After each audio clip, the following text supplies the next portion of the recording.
All right, so this is a video showing the installation of a NAS in our Roamer, a network attached storage device. We're going with a Synology DS220 NAS. It's a 2-bay NAS. We have a DS412 that we've used for years and years. That's a 4-bay unit.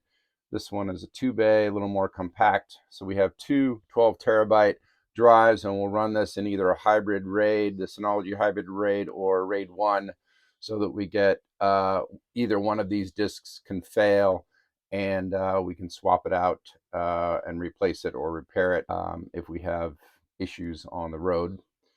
So we would have 24 terabytes, but since we're running RAID 1 or hybrid RAID, we'll only have half of that. But 12 terabytes should do what we need to do. So this is pretty compact. You can see based on my hand size here, size of it. I've made this shelf here out of aluminum that I had left over from another project.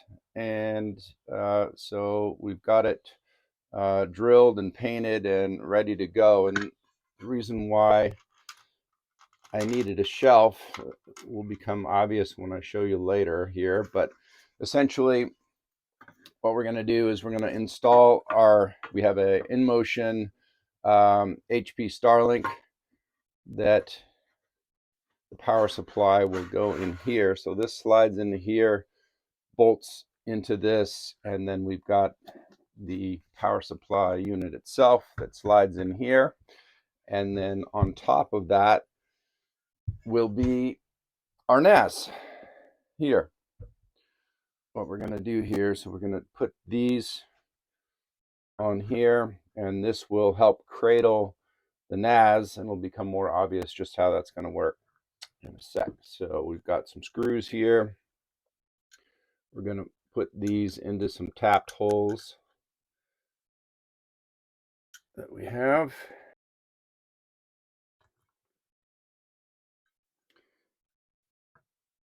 And we're going to leave these loose for now, and I'll show you why.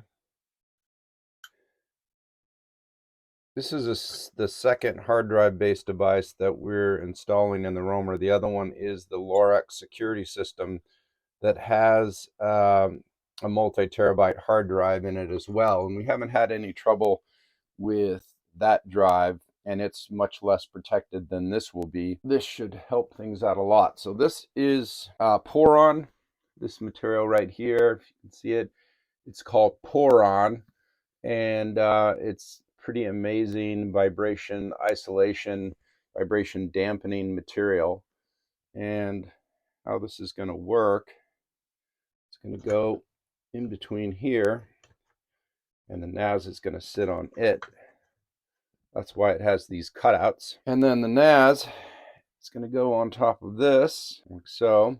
And then these two pieces of Poron also are going to go in here, and another one on the other side. So they slide down in, and then we're going to sandwich them in the middle. So as these cinch down on there, we're going to squeeze the NAS in between these two pieces. Turn it around so you can see it a little better. So you see how this plate's tilted out right now, and I've got the Poron piece in between there. And as I tighten these screws down, it's going to cinch and sandwich these two together. It's giving it a little bit of help with my thumb, like that. So we have the aluminum extrusion. We've got the Poron material, and there are 4 feet at the bottom. I should have showed you that, I guess. 4 feet on the bottom of this NAS that, as you can see, sink right in to this Poron foam. And so that keeps the NAS from sliding, right? I can tip and tilt it any way I want, and the NAS isn't going to go anywhere because the feeders are embedded into this Poron on the bottom, and then I've got these 2 pads on the side that have it clamped sideways. And I've cut the pads and these side supports so that it's just below this Synology logo. And it isn't just a logo, this is the intake for the cooling air. So there's a fan, big fan on the back that cools these drives, and it pulls it in through this Synology logo here and there. So you want to make sure if you create a mount that you don't block those. That's what that looks like. And you can see the tray that'll be screwed to the bottom of this once I get it mounted in the networking cabinet. And we've got our power that's going to be connected into here, and our Ethernet that'll plug directly into our MoFi 5500, and we'll get gigabit data upload download speeds with this connected to the MoFi 5500. All right, so that's what it looks like, and now we're going to install it into the cabinet. All right, so I'll show you where we're going to put this NAS right here. It's going to go behind that panel, and if you've watched any of my previous videos, you'll know that panel will look familiar. We have, seems like half the stuff in the truck goes behind that panel. One of the previous videos that I did showed swapping some switches, rocker switches, and that sort of stuff out for this panel. We're loving this panel. It's really compact and nice, and consolidates everything into one spot. But we got a bunch of stuff behind this panel here, and we're gonna put a bunch of more stuff behind there. But that was part of the reason for this shelf right here, so that we can stack the Starlink power supply and interface unit underneath this Synology NAS. I'll set this camera down over here. This was kind of a real pain to get back here at one point in time before I modified it, but this panel used to just have 4 studs, and you had to pull the whole panel off, and then there was no place to set it. But now I put this piano hinge back here so that it can open and close. It makes it a lot easier to get back there. It seems like I'm always accessing this space to do various things. So that opens up. We're going to put this right in here. So it's going to slide right in here. Like so. We will screw down the aluminum extrusion. You're not going to be able to see it, but so there's 2 sets of holes in here. One set of holes secures the aluminum extrusion down to the bottom of this cabinet, and the other set of holes are tapped holes that we'll use to secure the mounting bracket for the Starlink power supply. Now the NAS blocks access to some of this wiring over here and my breakout box for the control panel, but as you saw when I showed mounting it, all I need to do is loosen these 2 screws here, and I can pop the NAS out and then have access to this wiring. So I'm not too worried about that. That is done. So that's nice and secure onto the bottom of the cabinet. Now we need to mount the Starlink base. Now we're going to take the base, which is the Starlink base that this power supply goes into. And then we have, as you can see, 2 mounting holes here and here.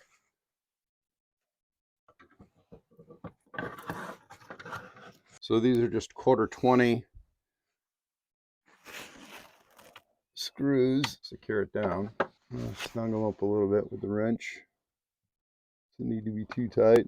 Okay, there we go. All right, so we're going to plug in the power supply for our Starlink. So there's 3 ports right here. We've got our 3 cables poked out here. So I'm going to put those in. Now we're going to take these and feed them back through here. We've got 3 cable routing slots. All right, so there we go. So that's snapped in and secure. We have our cables coming out the backside there. Now the Synology is going to run off of AC, which isn't great.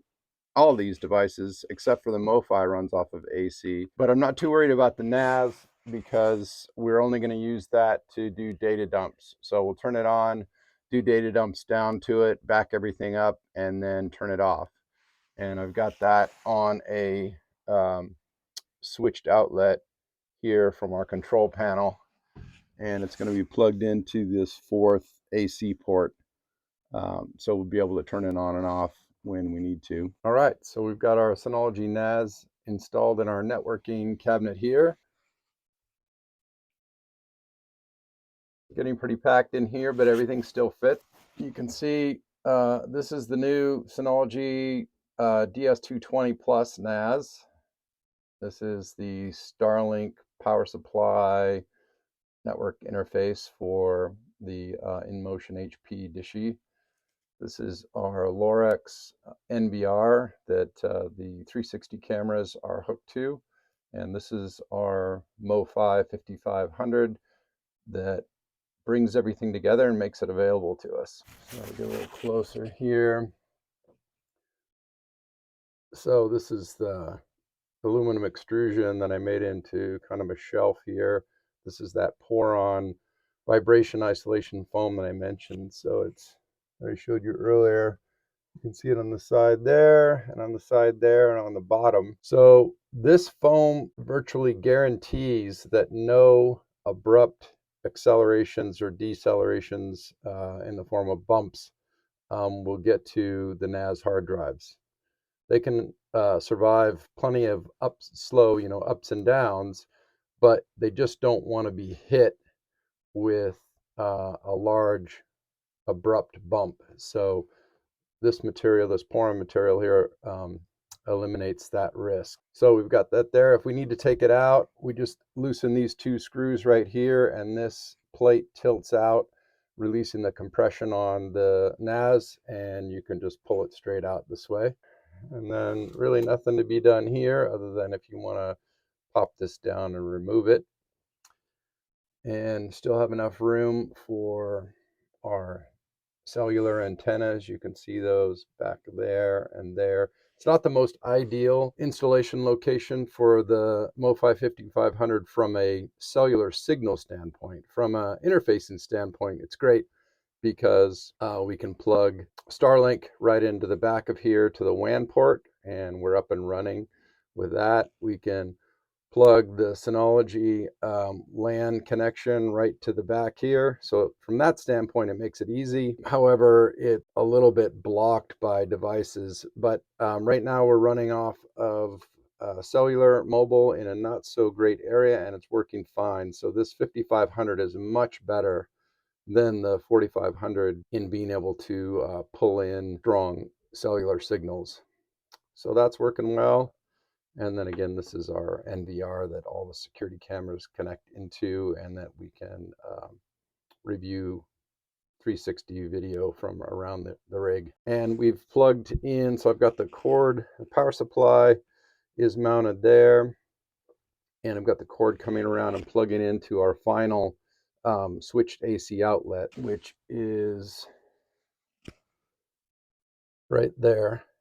Those are not really a NAS icon, but it's the closest thing we could find. So when that is kicked on, we've got power to the NAS from this relay and to this output here. So we're in pretty good shape. Oh, and I didn't originally have this NVR, this Lorex NVR on this Poron vibration isolation pad, but I've put that on there too. So this hard drive is protected from any abrupt bumps, just like these two hard drives here.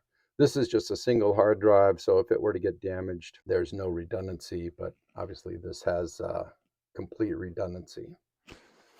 So I've loaded some photos and videos on there. The throughput is amazing. So being able to do quick backups from our laptops and from our iOS devices, iPads, iPhones, that sort of thing, will be super fast, super easy. And then we've got a DS412 in our home base area. So we'll be able to, when we come back from trips, we'll be able to go ahead and sync these two up, dump everything off of this NAS to that one, since I think it's got 36 terabytes or something like that available. So we can do backups between these two in between trips. And the installation of this NAS is one of the last updates that we needed to do to the roamer to get ready for traveling full time in it.